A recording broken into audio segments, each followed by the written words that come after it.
On today's Locked On Warriors, it is a contract year for head coach Steve Kerr. Could we be nearing the end?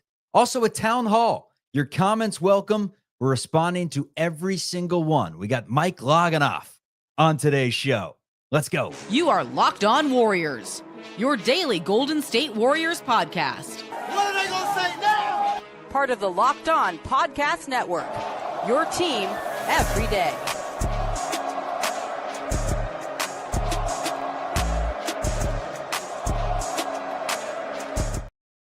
What is the good word, everyone? Welcome to the Locked On Warriors, part of the Locked On Podcast Network, your team every day. Today's episode is brought to you by FanDuel. Right now, new customers can get $150 in bonus bets when your first $5 bet wins. On today's show, a town hall. Hear ye, hear ye. We're getting into answering all your questions on the show today, as we still have crickets, unfortunately. Content is coming any way we can find it. However, we haven't talked a ton about Steve Kerr's contract year. What is our take on this? He doesn't line up with Curry, with Draymond Green, and with Jimmy Butler. Would they extend him, or is this a year-by-year basis? We got Mike Loganoff on the show to break it down, and we're finishing the program with our hottest NBA takes from all time. I want to hear from you in the comments today. My name's Charlie Walter. You can find this show on YouTube and wherever you get your audio podcasts. We're part of the Locked On Podcast Network, your team every day, coming at you Monday through Friday and whenever news breaks.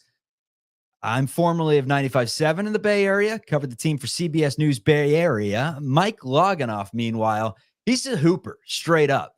Played his ball in the city at St. Ignatius, played at Colby College on the East Coast, went from West Coast to East Coast, and he is now on KNBR from time to time. Center yourself, Mike. Scoot over just a little bit while where's my snare? I need a little snare on my headphones.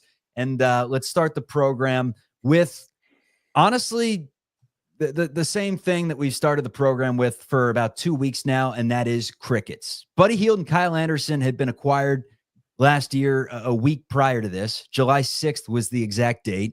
D'Anthony Melton was acquired July 8th. So the Warriors offseason last year was finished a week ago, and here we are, and it hasn't even started. What's up, Mike? How we doing, man? Good to see you. Chuck, good to be back as always, and we haven't heard much, but we're still here, ready to dive in, talk about the crickets, talk about Kerr, talk about some hot takes. You know, we're still pushing things out. Even the Warriors haven't done too much for us so far this season. That's what we do, man. That is what we do. We got Jimmy Butler and the Big Face Coffee pop up in the Bay Area with the long lines that looked like In-N-Out Burger. And by the way, what's your take as a native of the Bay Area? What's your take on In-N-Out? You an In-N-Out guy? I like In-N-Out. I would say it's a top fast food burger out there, but there's better burgers that you can find. I agree. So I originally thought it was slightly overrated, and then what I came to find out was it's a value play, right? It's the best bang for your buck that you're going to get, and incredible service. You got like 19 people behind the counter. It's like a freaking orchestra. You know, you got 3 people on the Coke fountain sliding them over. You get great customer service. Hey, how are you? Thank you. Good to see you. So I respect everything that In-N-Out does. It's not just about the taste of the burger at the end of the day. It's the experience, right? Enough about that. Where was I going? We're going with everything that's going on in Warriors land, and that's not much of anything. The other news was Buddy Hield thinking that Maximus from Gladiator was real, and a report coming out that Ben Simmons and Seth Curry could be interested in the Warriors, but that was a Seagull bomb, and we don't have time for Seagull bombs today. So we're talking about a real report or a real newsworthy bit, and that is Steve Kerr's final year of his contract. It expires in 25-26, so this is it. Doesn't line up with Curry, Draymond, and Jimmy. What do you think, man? You're a Steve Kerr guy. We can weigh the pros and cons on today's program, but what do you think? Could this be the end for Coach Kerr, or would it have to go abysmally wrong to not give him the extension that puts him through the remainder of Steph Curry's career? Kerr's not going anywhere. I think we both know that. He's around here for, the Curry, Draymond, Jimmy era at least, maybe even thereafter, if they do hang him up after the next couple of seasons. But Kerr's not going anywhere. He's a Hall of Fame coach. If he were to leave, like we've talked about before, he would have the pick of the litter for any job that he wanted in the NBA. Apart from maybe Spo, Udoka, and a few others, I think Steve Kerr is probably one of the most coveted head coaches in the NBA, hands down, no questions asked. Do you not think, because I'm in the camp that it's a year-to-year basis, I think if the Warriors sputtered and they did not have a good season, that they would seriously consider not extending him. That doesn't mean they don't think he's a fantastic head coach, but at some point, all great things must end. And it's almost flipping the chapter on an era. It's saying, all right, you know what? We have Steph, Draymond, and Jimmy locked up because you're not trading Steph. Jimmy's going to be impossible to trade. And at that point, you're probably just keeping Draymond Green, or he could be the first domino that fell. But, if it didn't work out this season and it wasn't due to injuries, it was just flat out due to them not being good enough, maybe I think they would go the route of looking a different direction to kind of bridge that gap in one final contract year in under a new system, that sort of thing. You seem to think it's an impossibility. It sounds like, based on the way you're talking, that you think this could be next extension a long-term one. You said he's not going anywhere. Like, I have to think we're nearing the end, right? I mean, I think if near the end, depending on what Steve wants to do, because I don't think that Curry wants him going anywhere. I think that the system and the motion and the movement and the passing and the actions have been designed for Steph, and they've been clearly successful, right, with 4 championships. I can't imagine Steph co-signing any sort of departure from Steve. And also, too, if Steve wants to hang him up when Curry hangs him up, that's one thing. But if the Warriors wanted him to stick around, and if Steve Kerr wanted to stick around after this chapter closes and, do a little Miami Heat with Spo, where Spo was there in the building and coaching LeBron and D Wade and Bosh, it wouldn't surprise me that if the Warriors gave him the option of saying, hey, if you want to stick around, we'll keep you. And that's just that's mostly Kerr's decision at that point, I think. So, like I said, I think it's a year-to-year basis type thing. Obviously, there's tons of pros with Steve Kerr, everything that he's done in the past. I think the way that he's able to get the best out of players that necessarily aren't as talented, and just the movement on offense, like you can't deny that. Even some of the folks in the comments that just can't stand Coach Kerr has to admit that the offense is a thing of beauty. I mean, the cutting, the movement, the ability to just make basketball look beautiful and always be on a string. That's something that's Kerr. That's not the players that, individually have been brought in. Like, that's a collective unit. That's what he's been doing for a long time. The proof at some point is in the pudding, because it's any group that he brings in that they play beautifully. Now, obviously, Mike Brown was the mastermind defensively, and the Warriors have not won a championship since Brown and Atkinson and some of these other coaches have had head coaching jobs, which is something to point out. What is your biggest con with Steve Kerr? Because mine is just the rotation sometimes. It feels like, and Kevon Looney is a perfect example yesterday, where he's saying, like, why am I getting 2 minutes one game and 18 minutes the next? It's just very unpredictable, which I think for some of the young players that the Warriors have had over the years, it's just been hard as a fan to really gauge what you have because of the unpredictability, especially when you're playing. I again go back 3 years to like Anthony Lamb. You're playing a guy that you weren't even planning on signing, like once his contract was up, or once the two-way was up, he wasn't even able to be on the team for the playoffs, and you're running him throughout the regular season. That to me was my biggest con. What about you? Yeah, I mean, I think the rotations are definitely an area that, Steve will have you scratching your head as a Warriors fan watching what he does sometimes. I think in this recent rendition towards the end of the season, post the Jimmy acquisition, we saw some consolidation of the rotation, right? It kind of just allowed Curry to play that first 8-minute stint, and then you put Jimmy in, or sometimes Curry would play the first 10 minutes of the game, right? And then Jimmy kind of carries the team, and then you bring them both in towards the end of the half.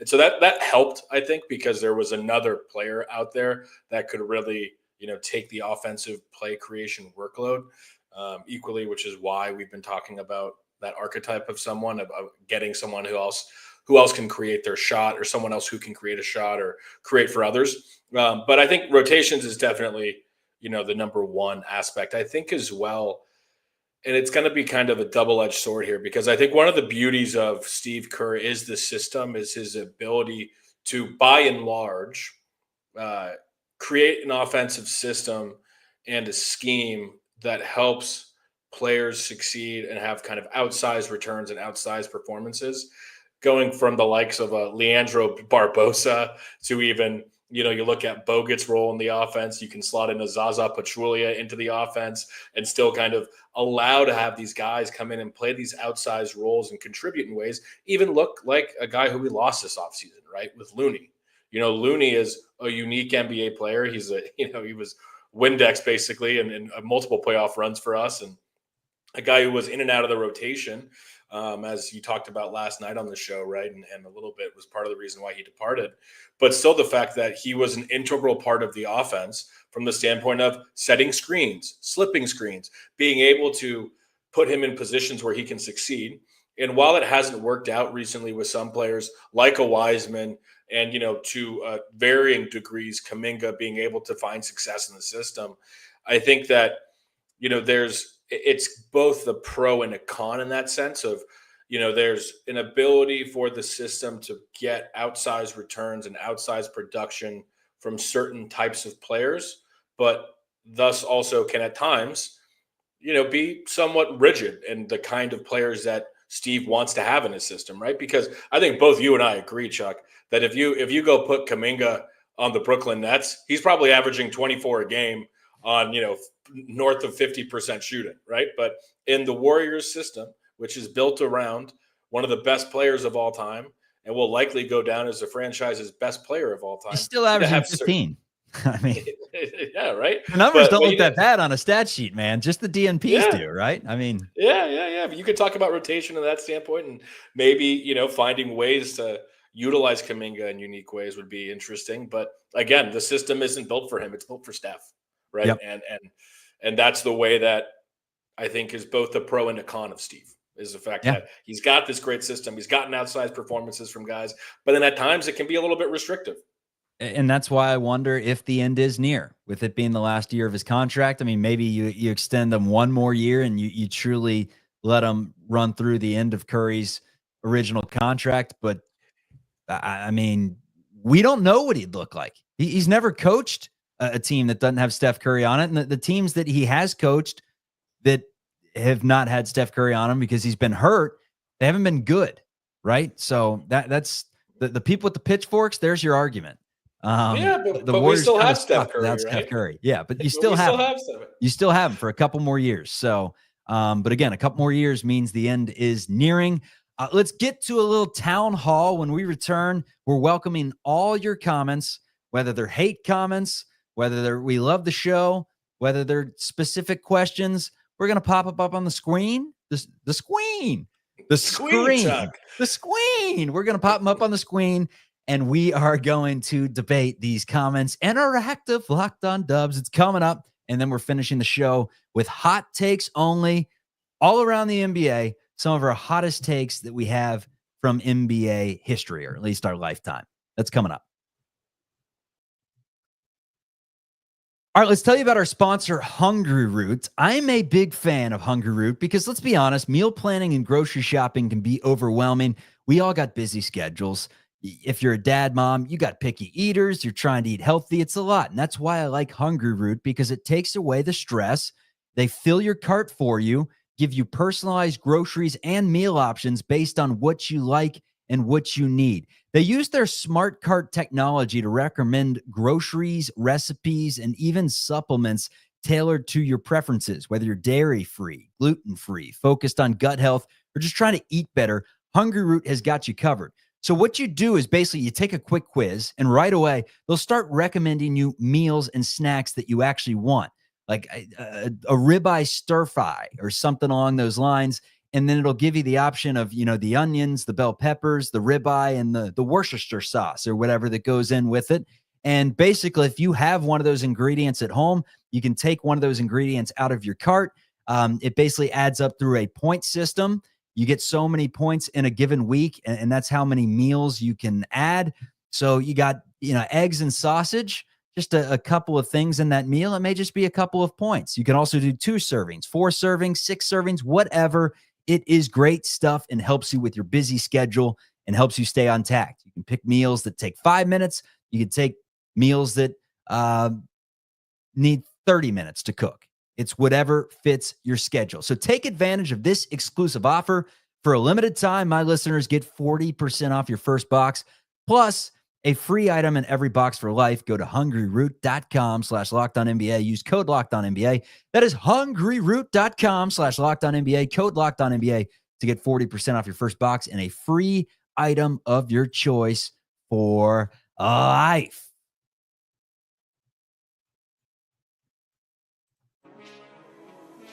All right, man. We continue the show. This is Locked On Warriors. It's time for our town hall. The music sounded a little bit choppy there.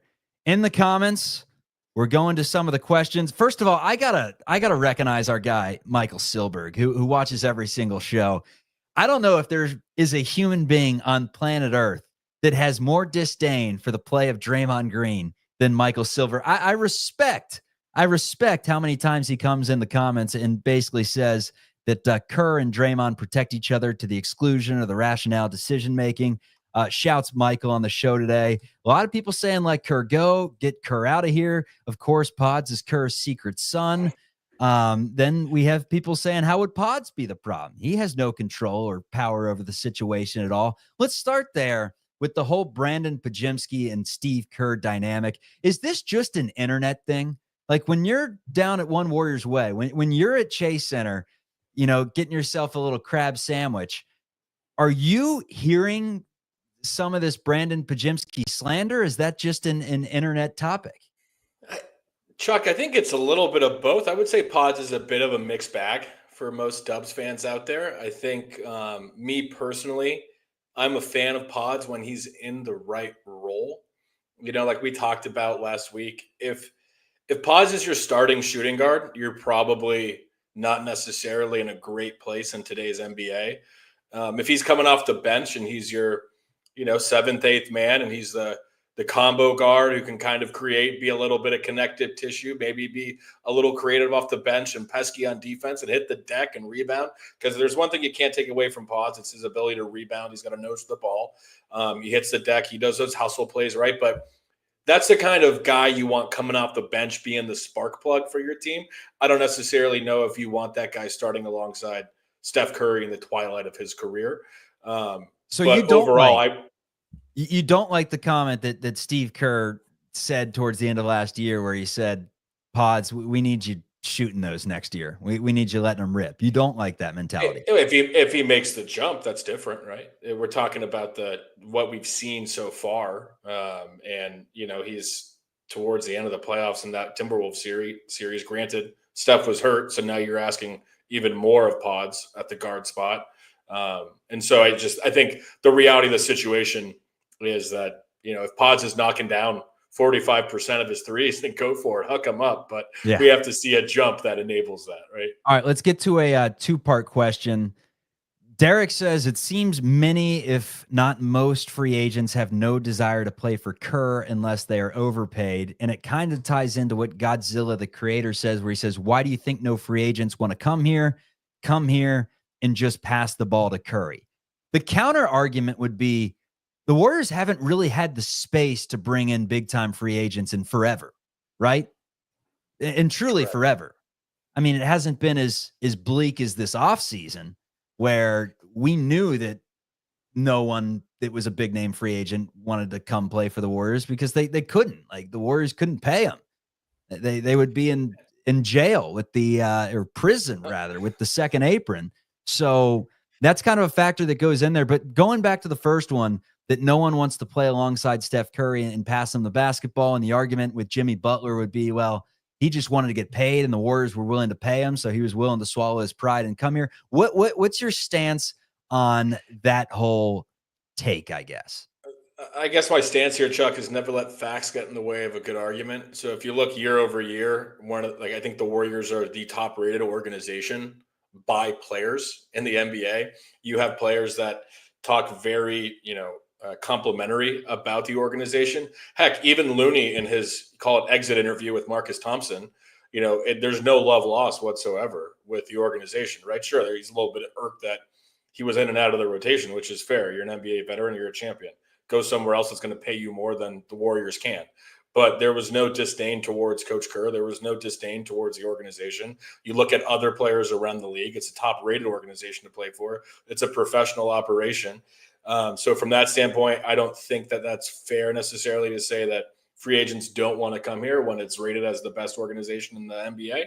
And then equally, too, if you look at Curry's actual creation metrics and the Steph Curry effect, from the standpoint of his gravitational pull, he creates the highest levels of shot quality. Second to actually, in last season, it was Trae Young who actually had the highest shot quality generated for his teammates. Steph was number 2. So again, don't let facts get in the way of a good argument here. Steph's ability to have a gravitational pull and create openings and opportunities and advantages for his teammates, whether that's a long closeout, whether that's a slip to the rim, whether that's just an open shot, is literally second to only one. And so I think it's just a matter of the types of players that are around Steph, as opposed to, this nonsense about free agents not wanting to come here. I thought he made Butler so much better. Obviously, proof's in the pudding of what he did against Minnesota. Podziemski was a lot better with Steph's gravitational pull. Buddy, go down the list. Pretty much everyone. How many times have you seen a Draymond slip or a Draymond naked handoff or a Looney slip, right? All these things. It's generated from Steph's gravity. That's what tends to happen there. We got Ian saying, I love Draymond, but him not taking a pay cut in 2023 really set us back. Look, what's setting the Warriors back to some degree is just the fact that you have 2 superstars that are making a combined total of upwards of like $120 million. Draymond's 26, 28, whatever. That's a normal paycheck in the NBA in today's day and age. Like Chet Holmgren's making double that at this point, whatever. That's Miles Turner money for the most part. They're a lot worse players than Draymond making $25+ million per year.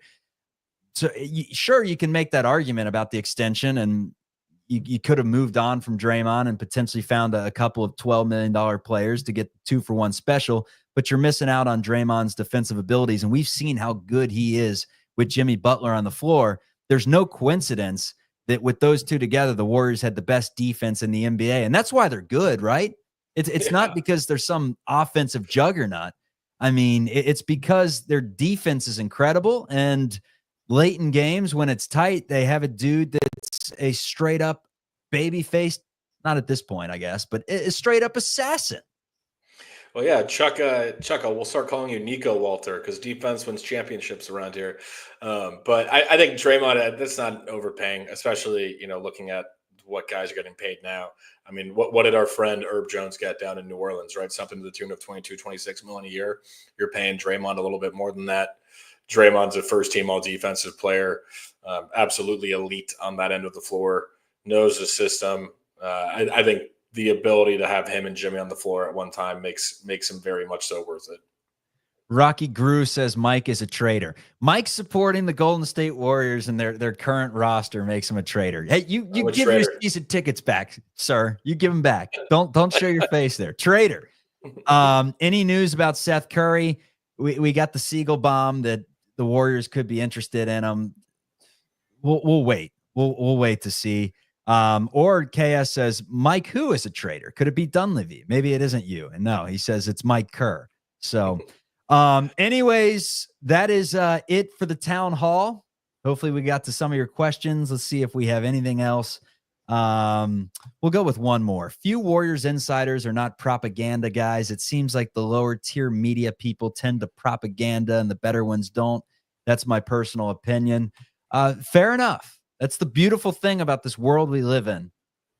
Everyone can have an opinion, and I'm not going to shoot it down. Leave your thoughts, leave your comments on the state of the Warriors. but I think we're all forgetting one thing, that the sky is falling in everyone's mind. And let's not forget that this team had a 1-0 lead in the second round of the NBA playoffs after defeating the 2 seed in 7 games, where Jimmy Butler had a hurt ass. Steph Curry probably had a hurt hip too from earlier in the season. And they were able to get it done over a young upstart Rockets team that won a ton of games and that was really damn good. So as bad as people make it seem in the comments on the show and that sky is falling, it could be a lot worse, Mike. That's all I got to say. Could be a whole lot worse. It's correct, Chuck. It could be a heck of a whole lot worse. Jimmy was the big move. That was a splash hit. Everything else is going to be around the edges. We got to figure out the Kuminga, debacle. I think you and I have that horse is not just beaten. It's already gone to the glue factory. We don't need to go down the Kuminga rabbit hole today, but all these other moves, they need to happen. They'll happen around the edges, and maybe they're lined in the weeds like we talked about last season. All right. The hot takes only is coming up. We're switching from the town hall to the hot takes only. I need your comments in the chat. Some of the hottest NBA takes that you have. Logging Off has 3. I have 1, but it's, in my opinion, pretty spicy. We're talking about that coming up on Locked On Warriors. Today's episode is brought to you by America's #1 sports book. You know who that is. It's FanDuel. Summer sports are in full swing, and whether you're all about baseball under the lights, golf on the green, or high-stakes soccer action, FanDuel is the best way to make every game even more exciting. You're already following the action. Why not make it a little more thrilling? With FanDuel, you can get in on the game while your friends are getting sunburned at the beach. I've been using FanDuel to track my favorite matchups. I love the daily promotions that give me fun ways to bet and give a little cash in the account. It's easy to use, it's fast to pay out, and even makes regular season games feel like must-watch events. Same-game parlays, riding bets into the 9th inning, live bets. FanDuel truly does make it feel like you're part of the action. New to FanDuel, customers can bet just $5. You'll get $150 in bonus bets if your first bet wins. Open the FanDuel app today or visit FanDuel.com to get started.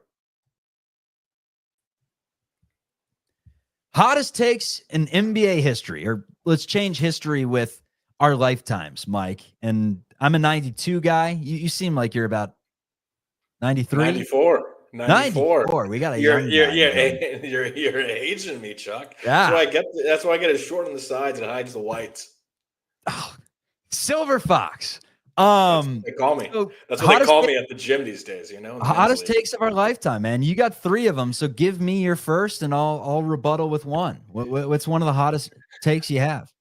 All right, hottest takes. This would always spark some good debate with the Colby College Mules during my time there up on Mayflower Hill. But it was 2012-2013 season when Kobe tore his Achilles. That was when they ran out Steve Nash, Dwight Howard, Pau Gasol, and Kobe, and then, spare parts around the edges. I still think to this day, Kobe should have won MVP that season, because if you look at the record the Lakers had with, when they had their big 4, if you will, playing, they were elite, but they were only together for, I think it was something like 20 games in the regular season. So Kobe basically kept that team afloat. And it was just tragic to see him blow out that Achilles driving by Clay. But that's a hot take that I have. I think if you look at who was truly the most valuable player in the NBA that year for a team's success or potential success, I think it was Kobe. I think mine, to piggyback off Kobe, the hottest take that I have is that Shaquille O'Neal is the most underrated NBA player in history. And I know he's still rated extremely high, but I feel like we've gotten to the point in society where a bunch of the young people out there act like Kobe Bryant is night and day better than Shaquille O'Neal was. And while his, I guess duration of his career was a little bit shorter than Kobe's to some degree, because Kobe was pretty solid into his mid-30s, I believe, whereas Shaq was a little bit younger, right? Like he was falling off a cliff by the end of Miami and his Phoenix days. But the numbers from those Lakers teams that were winning championships, the 3 finals MVPs, they were insane. Specifically 99-2000. Like, I'm going to give you just game logs from his March basketball games in 99-2000. 61 points, 23 rebounds. That's one game, 61 points and 23 rebounds. That's insane. Followed that up with 29 points and 13 rebounds. Followed that up with 39 points and 20 rebounds. Followed that up with 40 and 9. Followed that up with 40 and 12 and 3 blocks, by the way. Followed that up with 35 and 11. Followed that up with 43 and 10. Followed that up with 28, 22, 40, 34, 37, 34, 32, 49, 41, 33, 38. Why do we not talk about Shaq? And it's not just the stats. It's the eye test, man. And granted, I was in first grade playing, Pokemon on the Game Boy Color with Ash Ketchum and Professor Oak when he was dominating. But, dude, you gave him the ball on the post. I mean, he shattered a backboard. He was so damn unstoppable.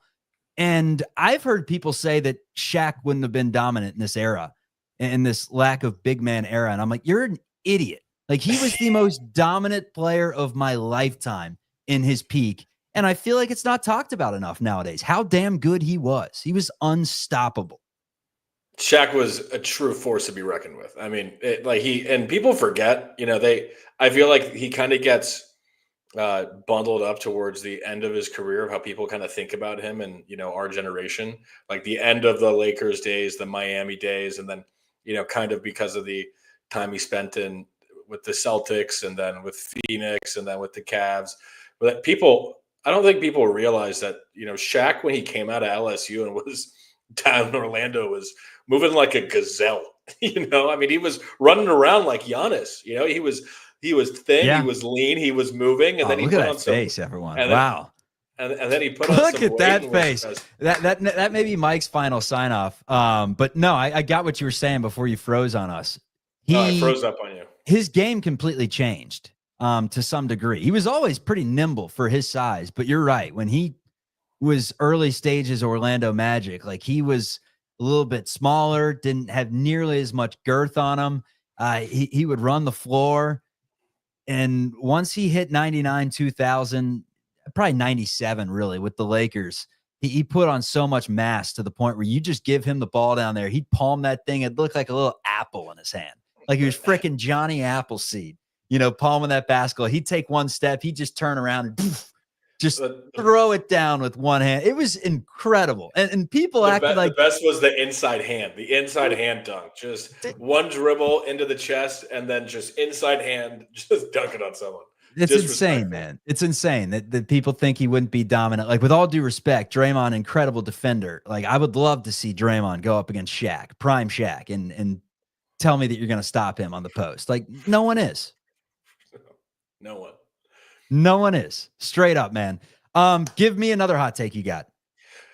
All right, another hot take. I would say this is kind of projecting forward a little bit, so it's tough, right? But if I'm just thinking about Jokic and the numbers that he puts up, because the same way that you were rattling off Shaq's box scores of 40 and 15, I think we need to take a step back and realize how absurd it is that Jokic just casually puts up like box scores left and right of 35, 15, and 17, but at the center position. If Jokic also too, you really think about the way that he willed that Denver team to a championship with never playing alongside, another all-star. And that at that time, right? Okay, yeah, sure. You played with Russ last season. Russ a former all-star, nowhere near that now, right? But I think if Jokic wins and leads Denver to another championship without an all-star on his roster, it wouldn't surprise me if you see Jokic starting to, tickle in that top 10 for some people,